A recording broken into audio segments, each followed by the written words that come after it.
దేవుడు చక్కటి సంబంధాన్ని మనతో ఏర్పరుచుకున్నాడు. అంటే ప్రతి చల్లపూట ఆదాము గారితో దేవుడు మాట్లాడుతున్నాడంటే చక్కటి వ్యక్తిగత సంబంధం ఉందా లేదు చెప్పండి.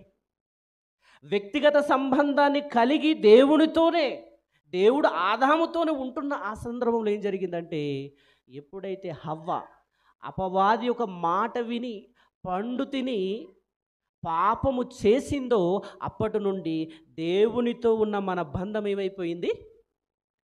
తెగిపోయింది. ప్రభునందు ప్రేమనే దేవుని వర్లరా. అంటే దేవుడు సంకల్పించింది ఎప్పుడు?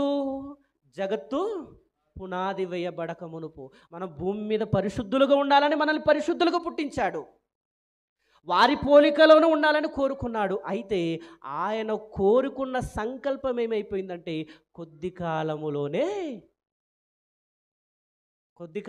ఏమైపోయింది చెప్పండి?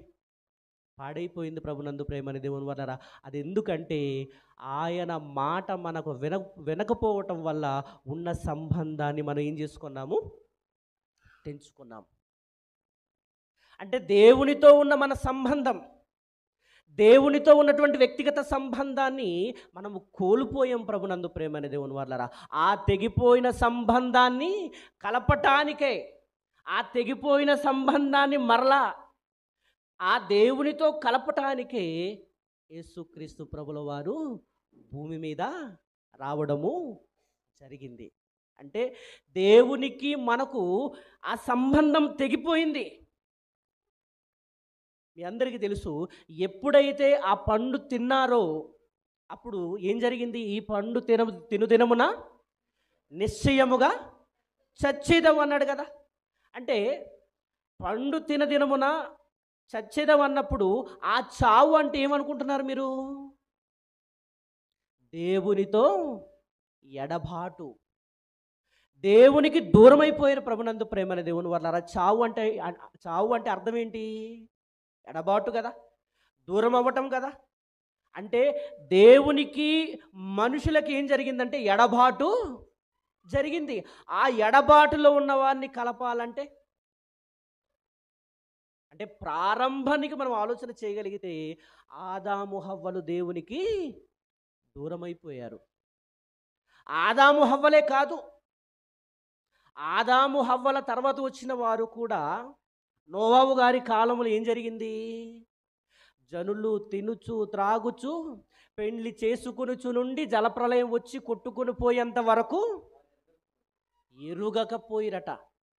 అంటే ఆ కాలములో, నోవాహు గారి కాలములో దేవుడు వారిని చూసి హృదయములో నొచ్చుకున్నాడట. భూమి మీద నరులను చేసినందుకు సంతాపం, యెహోవా సంతాపము నొంది ఉన్నననే మాట మనం చూస్తాం. నరుల చెడుతనము భూమి మీద గొప్పదనియు వారి హృదయము యొక్క తలంపులలోని ఊహ కేవలము చెడ్డదని యెహోవా చూచి తాను భూమి మీద నరులను చేసినందుకు యెహోవా సంతాపము నొంది తన హృదయములో నొచ్చుకున్నాడట అండి. అంటే దేవునికి గాయమైంది ఎక్కడా? తన హృదయములో గాయమటండి. ఎందుకు? జనులు తినుచు త్రాగుచు పెండ్లి చేసుకొనుచు పెండ్లికిచ్చుచు నుండి తర్వాత ఏంటి? జలప్రలయం వచ్చి కొట్టుకొని పోయేంత వరకు తెలియలేదంటే అంతగా మునిగిపోయారు పాపములో. అంటే మనుషులందరూ పాపములోనికి వెళుతుంటే, మనుషులందరూ దేవునికి దూరం అవుతుంటే దేవుడు బాధపడుతున్నాడు. ప్రభునందు ప్రేమని దేవుని వర్లరా, దేవుడు బాధపడుతున్నాడు. ఎందుకంటే ఆయన సంకల్పించాడు కదా, తన పోలిక తన స్వరూపం, పరిశుద్ధులుగా ఉండాలని దేవుడు కోరుకున్నాడు కదా. ఆ సంకల్పం అనేది ఏమైపోతుందంటే ఆయన అనుకున్న విధానంలో లేదు. ప్రభునందు ప్రేమని దేవుని వర్లరా, ఒక్కసారి ఆలోచన చేయండి. అదేంటంటే ఆదాము నుండి నోవాహు గారి కాలం వరకైనా, నోవాహు గారి నుండి యేసుక్రీస్తు ప్రభుల వారు వచ్చేంత వరకైనా మనుషులు ఏమైపోతున్నారంటే పాపము చేసి దేవునికి దూరం అయిపోతున్నారు. పాపము చేస్తూ దేవునికి దూరం అయిపోతున్నారు. అప్పుడు భక్తులను పంపించాడు, ప్రవక్తలను పంపించాడు, అనేక మంది గొప్ప గొప్ప వారిని పంపించారు. ఎందుకంటే వారందరినీ కాపాడాలని. ఎందుకంటే తనతో ఉన్నటువంటి బంధాన్ని కలుపుకోవడానికి ప్రభునందు ప్రేమని దేవుని వర్లారా. అంటే తనతో బంధం అనేది తెగిపోకుండా ఉండాలని, తనతో బంధాన్ని పెంచుకోవాలని దేవుడు మరలా ప్రయత్నం చేస్తూ భక్తులను పంపించాడు, ప్రవక్తలను పంపించాడు, అనేక మందిని పంపించి పాపము చేస్తున్న వారిని కాపాడాలని కోరుకున్నాడు ప్రభునందు ప్రేమని దేవుని వర్లారా. అంటే దేవుడు మన కొరకు ఎంతగా ఆలోచిస్తున్నాడో ఒకసారి ఆలోచన చేయండి. దేవుడు మన గురించి ఎంతగా తప్పిస్తున్నాడో ఒకసారి ఆలోచన చేయండి. జగత్తు పునాది వేయబడక మునుపే ఆయన సంకల్పం ఏమైపోతుంది? ఏమవుతుంది చెప్పండి?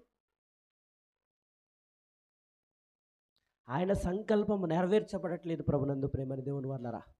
అలాంటి సందర్భంలో మరలా దేవుడు ఆలోచించి ఏం చేశాడంటే, మరలా దేవుడు తనతో సంబంధాన్ని పెంచుకోవాలని ఉద్దేశం కలిగి యేసుక్రీస్తు ప్రభుల వారిని భూమి మీద పంపించడం జరిగింది. అంటే దేవునితో ఉన్న సంబంధాన్ని ఏం చేయాలి? కలపాలి. అంటే కలపడానికి ఎవరు రావాలి? మధ్యవర్తి రావాలి. ఆ మధ్యవర్తి ఎవరు అనుకుంటున్నారు? యేసుక్రీస్తు ప్రభుల వారు. అంటే పాపము చేస్తూ దేవునికి దూరం అయిపోతున్న వారిని, దేవునికి దూరం అవుతున్న వారిని దగ్గర చేయాలంటే ప్రభునందు ప్రేమన దేవుని వర్లారా, యేసుక్రీస్తు ప్రభుల వారు భూమి మీదకి రావాలి.